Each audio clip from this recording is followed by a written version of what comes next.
Bismillahirrahmanirrahim. Assalamualaikum warahmatullahi wabarakatuh. Permisa Bitok Banjarmasin Pos.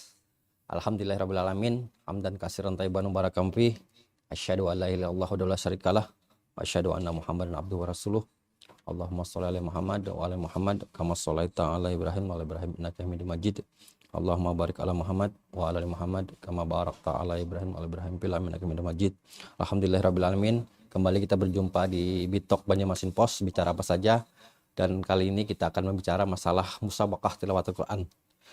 Di Kalimantan Selatan mungkin sudah kita ketahui merupakan gudang dari Qori dan Qori'ah. Untuk itu mungkin ada beberapa daerah juga yang mungkin mengembangkan melalui lembaga pengembangan tilawatil Quran. Nah, berapa Qori dan Qori'ah kita juga mencapai prestasi yang membanggakan, yang mengharumkan nama Kalimantan Selatan. Dan kali ini kita akan membicarakan bagaimana inspirasi dari Qori dan Qori'ah yang bisa membangkitkan Qori'ah yang lain untuk bisa berprestasi lebih banyak lagi. Dan kali ini kita akan mengundang dua narasumber dari Lembaga Pengembangan Tilawatil Quran di Kalimantan Selatan. Yang pertama adalah Bapak Dr. Andes Haji Masruri. Beliau adalah merupakan Ketua Umum LPTKI Kabupaten Banjar. Selamat sore, Pak. Assalamualaikum. Selamat sore, Pak. Yang kedua adalah Ibu Hajah Raudah Ropian Nur, merupakan juara 2 MTQ Internasional 2023 di Malaysia. Assalamualaikum, Ibu. Waalaikumsalam warahmatullahi. Apa kabar Ibu Hajah? Alhamdulillah baik. Alhamdulillah. Mungkin kita langsung saja mungkin Bu ada beberapa mungkin yang akan kita bicarakan mengenai inspirasi dan bagaimana cara-cara untuk mengembangkan tilawatil Quran ini. Kita pertama kepada Bapak Masruri dulu, Pak. Bagaimana Pak mungkin bagaimana sih lembaga pengembangan tilawatil Quran ini dalam konteks yang secara umum lah. Apa sebenarnya tugas mereka? Berkenaan dengan hal ini, LPTQ selaku lembaga yang bergerak di pengembangan tilawatil Quran, yang mana kami akan membina kader-kader yang berpotensi untuk kita buat menjadi orang yang berprestasi, termasuk juga pengembangan tilawatil Quran di tengah-tengah masyarakat kita. Untuk itu kami punya organisasi dan manajemen, Pak, di dalam pengembangan tilawatil Quran ini. Yang mana kami harus punya visi dan misi. Visi kami adalah menjadi penggerak dan pembina pengembangan tilawatil Quran. Dan tujuan yang kami harapkan adalah terwujudnya masyarakat yang Islami dan tersedianya qari'ah, hafiz-hafizah yang berkualitas dan mampu bersaing pada MTQ atau ISTQ nasional maupun internasional. Terkait dengan visi ini, kami untuk supaya lebih terarah, ini kami punya cascading, Pak. Punya cascading, pohon kinerja, yang mana indikator kinerja utama dalam pencapaian target-target dan program atau kegiatan yang akan dilaksanakan, kami menetapkan indikator kinerja utamanya. Jadi LPTQ ini kami mengadopsi, Pak, peraturan Menpan terkait penjenjangan kinerja, bahwa setiap kepala SKPD itu wajib menetapkan target kinerja utamanya. Nah, terkait ini kami LPTQ Kabupaten Banjar pada tahun 2022 kemarin, indikator kinerja utamanya itu bisa mencapai 83%, Pak. 83 poin. 83 poin. Yang kemudian di tahun 2023 kami tingkatkan 14%. Kami menarget poin yang akan kami capai itu sebanyak 95 poin.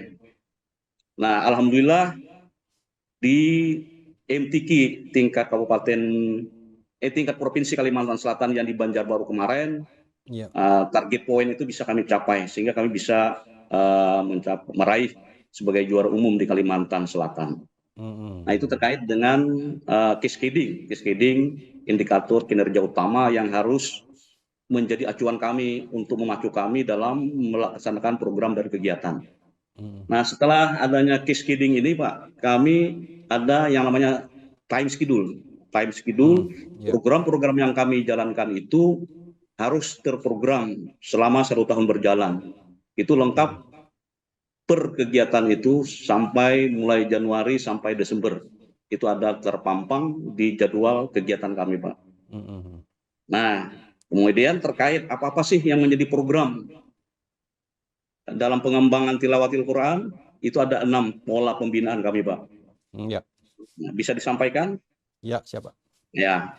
Yang pertama itu adalah program penjaringan kader potensial muda. Ini untuk mencari bibit-bibit baru, Pak. Ya. Yang tersebar di 20 kecamatan se-Kabupaten Banjar. Bagaimana kami mendapatkan potensi-potensi bibit-bibit baru itu? Kami melalui 2 jalur. Pertama, untuk mencarinya itu kami melalui perpanjangan tangan kami melalui LPTQ kecamatan, Mbak. Oh ya. Nah, dan yang kedua, kami sendiri yang jemput bola, Pak, ke pesantren-pesantren, ke madrasah-madrasah. Sehingga penjaringan kader potensial ini kami lakukan untuk seleksi, Pak. Yang boleh ikut adalah bibit-bibit baru, atau boleh mantan juara 2 ke bawah pada IMTQ kabupaten sebelumnya. Nah, jadi mantan juara 2 ke bawah dihadapkan dengan bibit baru, kami ikutkan untuk berkompetisi. Nah, hasil juaranya itu nanti kami kompetisikan lagi dengan mantan-mantan juara yang tingkat 1 tahun sebelumnya di tingkat kabupaten. Nah, itu untuk penjaringan kader. Setelah itu baru kami melaksanakan yang kedua, programnya adalah MTQ tingkat Kabupaten Banjar yang kita laksanakan setiap tahun sebagai ajang peserta untuk bermusabakah dan juga sebagai ajang untuk seleksi siapa yang terbaik, itulah yang nanti akan mewakili Kabupaten Banjar untuk ke tingkat provinsi. Nah, setelah mendapatkan juara atau terbaik 1 di tingkat kabupaten, langkah kami selanjutnya ada pola pembinaan yang ketiga adalah peningkatan kapasitas kader.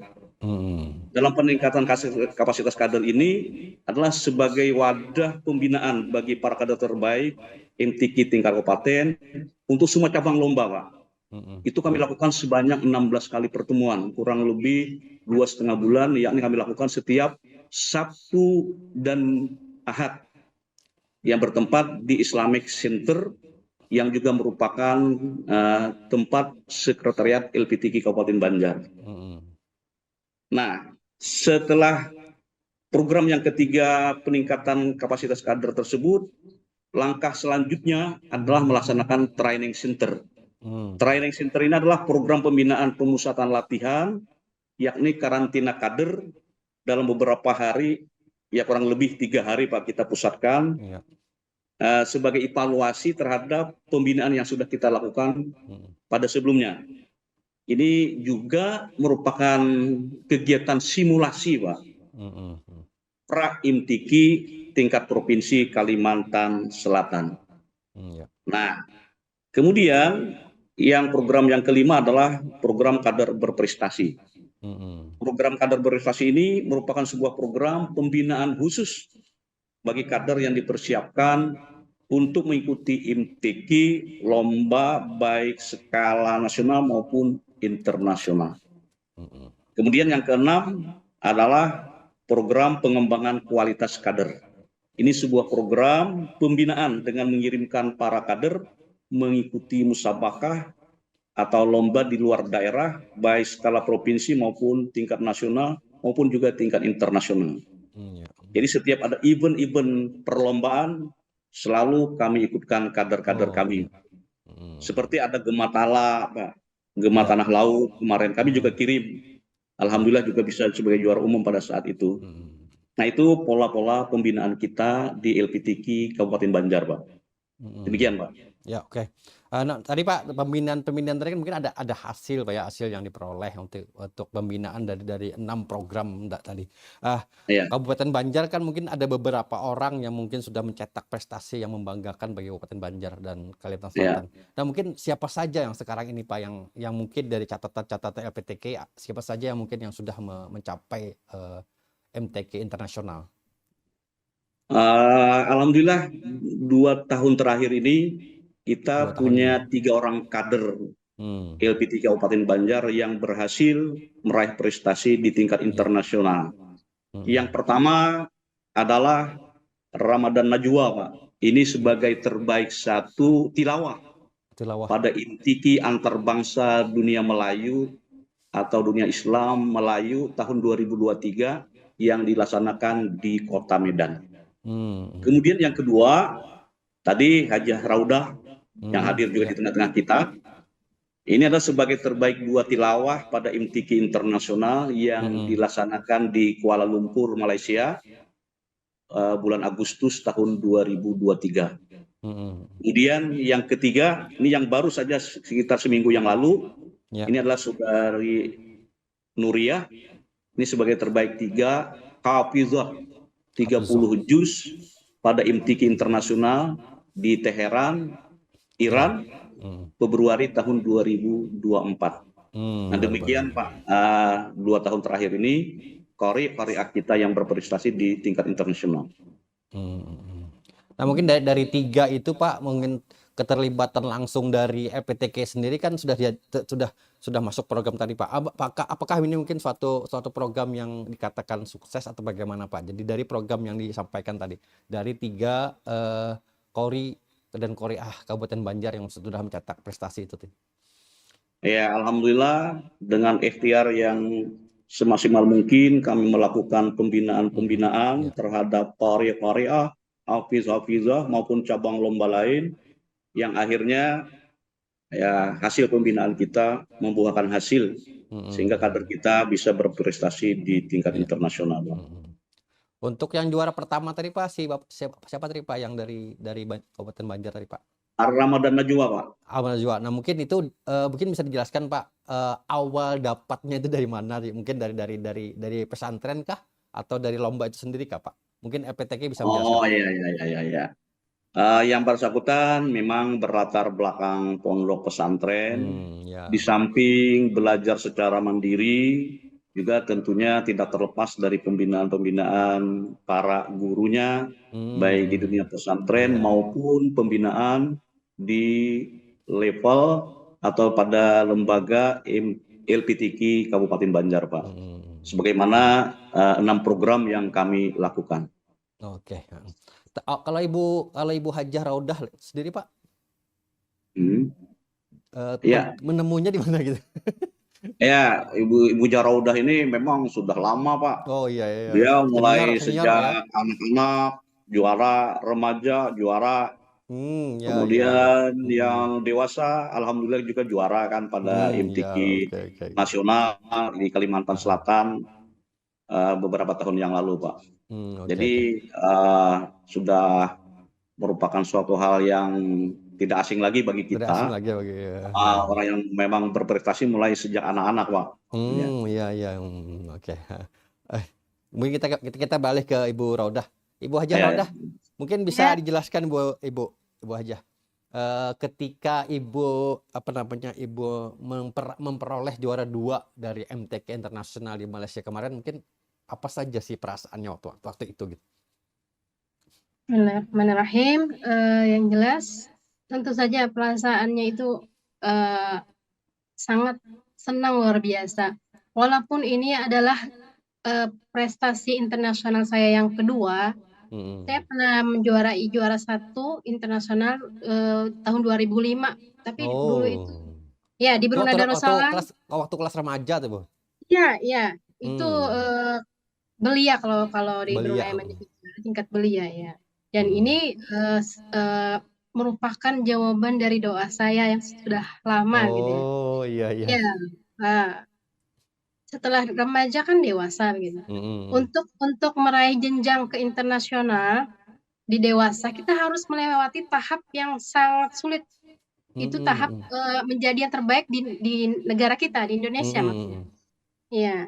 Nah, tahap yang sangat susah itu sudah saya lewati, alhamdulillah. Dengan susah payah juga, walaupun saya banyak prestasi karena apa ya, mungkin rezekinya belum lah nanti tidak semulus perjalanan waktu anak-anak dan remaja gitu, penuh lika-liku juga. Tetapi alhamdulillah dengan usaha dan ikhtiar juga dukungan yang pastinya oleh LPTK Kabupaten Banjar yang sudah memberikan dukungan baik moral maupun materi kepada saya, memberikan dukungan untuk belajar lagi di Jakarta seperti itu sangat menambah ilmu saya.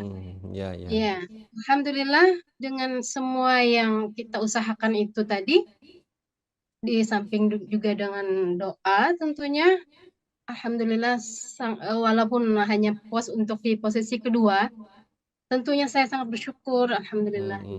Senang biasa. Jadi usaha yang sudah berapa tahun itu sudah tercapai Bu ya, walaupun hanya runner up gitu.